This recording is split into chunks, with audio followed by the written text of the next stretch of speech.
Bonsoir, bienvenue dans le 22 minuit, toute l'actu vue du Sud. Voici les titres. Patrick Salamé, condamné à la prison à perpétuité avec 22 ans de sûreté par la cour d'assises des Bouches-du-Rhône. Il est reconnu coupable de la disparition de 3 prostituées.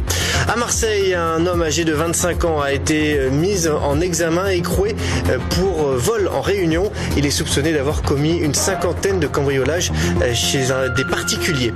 Il s'appelle Sefo, il a 19 ans, c'est un élève modèle et pourtant il est menacé d'expulsion. Ses camarades et ses professeurs se mobilisent à Marseille pour que ce lycéen d'origine macédonienne puisse rester en France. Et puis le chantier de réhabilitation des plages du Lido près de Montpellier avance vite. La route qui relie les plages a disparu. Elle sera remplacée par une piste végétalisée pour les cyclistes et les piétons.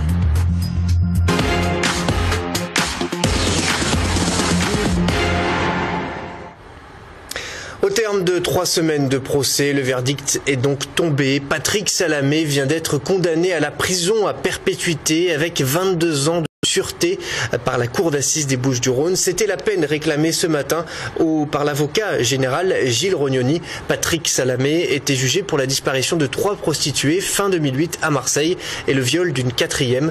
Il a déjà annoncé qu'il ferait appel de cette décision. C'est effectivement sans surprise que ce verdict est tombé. Je veux dire, l'incrimination, vous le savez, c'était 4 fois la perpétuité.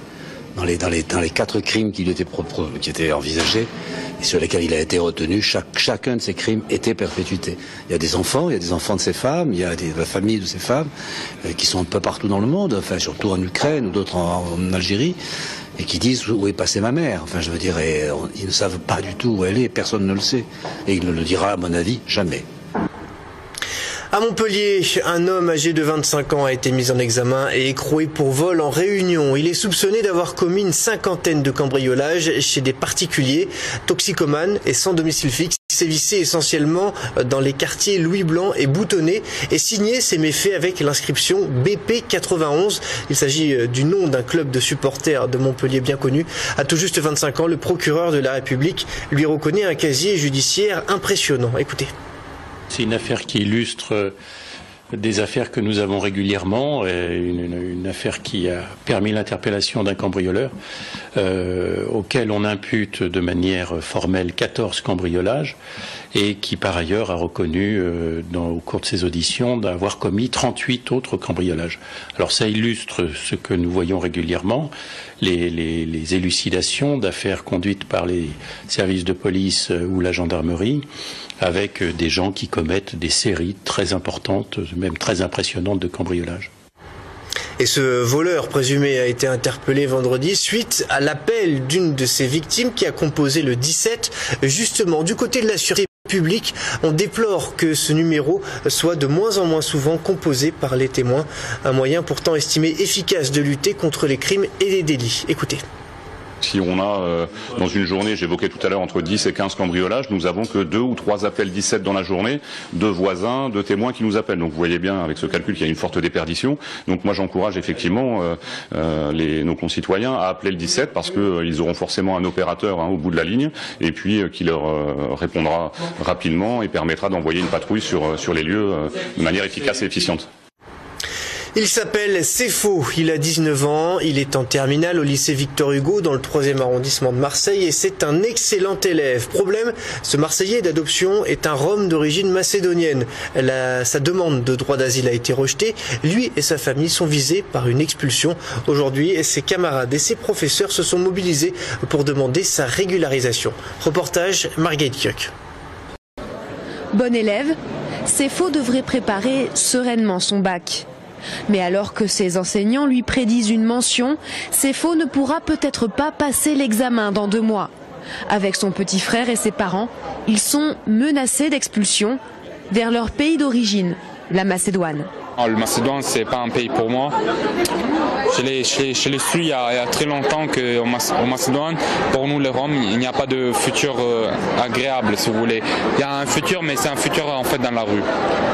La famille a dû quitter la Macédoine en 2011, quand le père a commencé à militer dans un parti rom. Victime de rackets et de menaces, Sefo et ses parents demandent l'asile en France, rejeté fin 2013. Pour ses enseignants, l'expulsion de Sefo serait un vrai gâchis. Il s'avère que, notamment dans ma discipline, en sciences politiques, sociales, spécialité économie, il a eu 13 sur 20. Donc c'est plus que très prometteur, c'est un exemple. Autour de CEFO, ses amis, ses enseignants et bientôt tout le lycée se mobilise. Ce matin, ils étaient une centaine devant le tribunal administratif. Le juge devait examiner un recours déposé par la famille. On est tous des fils immigrés et on vient de son lycée et on veut combattre parce qu'on veut qu'il reste. Parce qu'il n'a rien fait à la France, à ce que je sache, il travaille bien, il n'a jamais fait de mal, donc nous on veut qu'il reste avec nous. Un élan de solidarité qui touche le jeune homme. Merci beaucoup. Il espère que sa famille pourra éviter l'expulsion et obtenir des papiers pour pouvoir réaliser son rêve, devenir avocat. Autre mobilisation, toujours à Marseille, celle des enseignants du lycée Le Châtelier. Ils se sont rassemblés dès 8 h ce matin devant leur établissement situé dans le 3e arrondissement. Ils protestent contre la suppression de 32 heures de cours pour l'année 2014-2015. Le lycée Châtelier est un lycée situé dans un quartier dit sensible. On écoute un représentant de la CGT au micro de Sevgi Altuntas. Notre revendication unique pour l'instant, c'est garder nos moyens. On nous supprime 32 heures alors qu'on a besoin de moyens supplémentaires, ce qui est dingue, sachant que le gouvernement dit tout le temps qu'il veut mettre les moyens pour les ZEP, les quartiers populaires. Là, on est dans le quartier le plus pauvre de France, on a entendu ça il y a quelques semaines, et on nous dit en ZEP, donc en zone d'éducation prioritaire, et on nous supprime des moyens. Donc notre revendication unique, c'est celle-là. Après, qu'est-ce qu'on fera plus tard ? Peut-être continuer la grève, on va voir si les collègues sont mobilisés. On attend surtout qu'au niveau national, il y a un mouvement qui se lance, parce qu'on pense que c'est au niveau national que ça va se jouer. Un festival étudiant pour lutter contre les discriminations. Ça se passe à Nîmes. À la veille du lancement de la Semaine nationale de l'éducation et du racisme, l'Union nationale des étudiants de France a organisé cet événement à la fac Vauban. Objectif, sensibiliser les étudiants aux différentes formes de discrimination et les informer sur les conditions de vie des étudiants étrangers. Pour venir étudier en France, ils doivent payer des frais exorbitants, c'est-à-dire la somme de 7 685 € qu'ils doivent avoir sur leur compte pour garantir. C'est comme une garantie pour venir étudier en France. Donc étant étudiants, ils n'ont pas forcément cette somme sur leur compte. Par rapport à leur partiel, ils doivent obligatoirement réussir leur année, sinon ils n'ont plus le droit de venir ici. S'ils redoublent, ils sont renvoyés chez eux. C'est une discrimination, c'est une discrimination par rapport à l'enseignement, parce qu'en France, l'enseignement se doit d'être gratuit. Politique à présent avec Pape Diouf qui a dressé aujourd'hui le bilan de sa campagne des municipales. Le candidat des listes Changer la donne a recueilli 5,63% des voix au premier tour à Marseille. Il n'avait pas donné de consigne de vote pour le second tour. Aujourd'hui, l'ex-président de l'OM s'est montré plutôt satisfait et confiant quant à l'avenir de son mouvement. On écoute Pape Diouf au micro de Sevgi Altuntas. La liste Changer la donne peut se montrer satisfaite, d'autant plus satisfaite qu'à la fin des élections, un nombre important de personnes qui n'avaient pas au départ forcément de la sympathie pour nous ou qui n'ont pas voté pour nous ont salué l'attitude qui a été la nôtre entre les deux tours, des gens qui ont mesuré la sincérité de notre démarche et qui donc aujourd'hui appellent de tous leurs vœux la continuation de notre mouvement. C'est à quoi nous allons sans doute nous atteler. Aujourd'hui, le moment est à la réflexion, à la manière de donner un contour juridique à cette structure que nous souhaitons mettre en place. Que faut-il retenir dans le reste de l'actualité? On voit ça avec ce résumé préparé par Franck Chassagnon. Il est resté coincé pendant 4h30 dans un bloc de béton. Hier soir à Roubaix, Mohamed, 8 ans, s'est retrouvé bloqué dans ce cube de béton en jouant à cache-cache. Au terme d'une opération délicate, les pompiers ont réussi à libérer. Plus de peur que de mal, le jeune homme s'en sort avec une simple cheville ankylosée. Marine Le Pen condamnée à 10 000 € d'amende. La présidente du Front National a été condamnée par le tribunal correctionnel de Béthune dans l'affaire du faux tract de Jean-Luc Mélenchon. Un tract distribué par les militants du FN pendant les législatives de 2012. La présidente frontiste qui avait dit à plusieurs reprises sur les plateaux de télévision assumer ce tract, se félicitant de ce coup de communication politique, a décidé de faire appel. Jouer l'été peut coûter cher. Les Français accros aux jeux de tirage, grattage ou encore aux paris sportifs perdent en moyenne 400 € par an. Tout le monde n'a pas la chance de se faire une place au soleil en gagnant le jackpot. Selon une étude de l'INSEE, quand les Français dépensent près de 46 milliards d'euros pour les jeux d'argent, la Française des Jeux, le PMU et les casinos n'en reversent que 9,5 milliards d'euros. Retour à votre actualité locale avec le déplacement de l'autoroute et le contournement ferroviaire Nîmes-Montpellier. 2 chantiers qui vont mobiliser de plus en plus d'engins d'envergure, poids lourds mais aussi tractopelles, bétonneuses et autres camions-bennes sont amenés à circuler sur les axes routiers existants pour limiter la gêne occasionnée. Un dispositif de gestion est mis en place par la préfecture et Vinci Autoroute. Le trafic de chantier est notamment interdit aux heures de pointe entre 7h30 et 9h30 le matin et le soir entre 16h et 19h. Il nous faut absolument éviter, je dirais, toutes ces périodes estivales de grande migration pour ne pas induire de surcharge supplémentaire.